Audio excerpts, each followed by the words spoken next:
Let's now invite to discuss this manhunt and the lack of personal security, Rob D'Amico, a retired FBI agent and security consultant. Rob, thank you for your time. Your take on how the manhunt is progressing or not? I mean, these get that drawn out. I think he surprised some folks now that they're piecing his travels together, going from bike to taxi cab to bus. I think they thought that maybe this was more of a crime of passion. He did it and didn't have it planned out as much. And I think it's starting to go back to, wow, he had some decent plans. He switched transportation. He used fake IDs.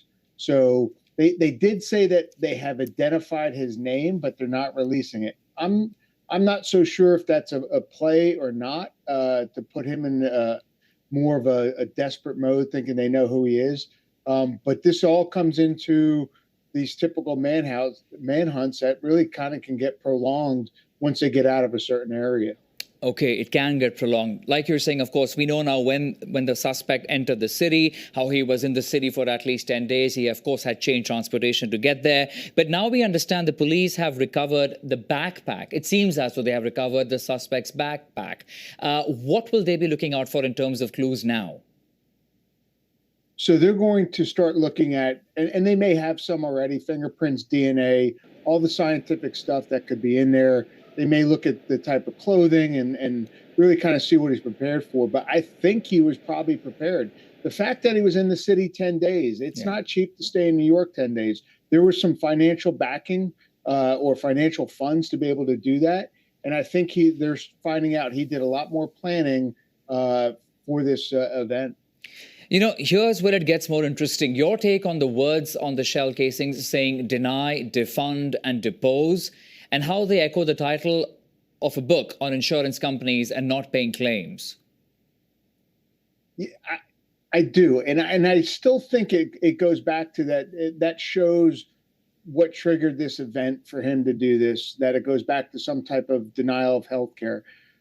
But And I first said I didn't think he would take the time to put that on a shell casing to throw the police off. But when you start now looking at more and more planning involved, I think it has to come into a factor. Maybe he did do that. Again, it's one of those, I think the most obvious is it ties it back.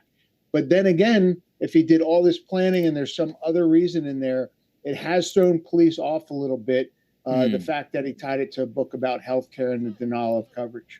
My last question, a reward of $50,000 has been announced now for information leading to the arrest. What else do you think really needs to be done so that we can see some sort of, a culmination to this manhunt? What I think the 50,000 helps, but there are so many people now on the internet. There's so many. I do podcasts on true crime and people really get into this.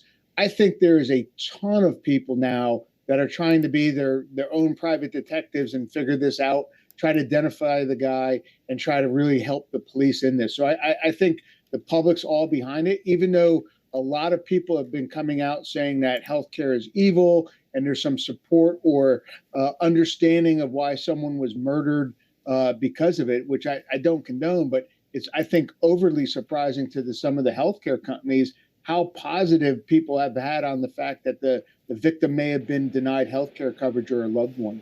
All right, we'll leave it at that. Rob D'Amico, retired FBI agent and founder and security consultant of Sierra One Consulting. Thank you for your time. Thank you.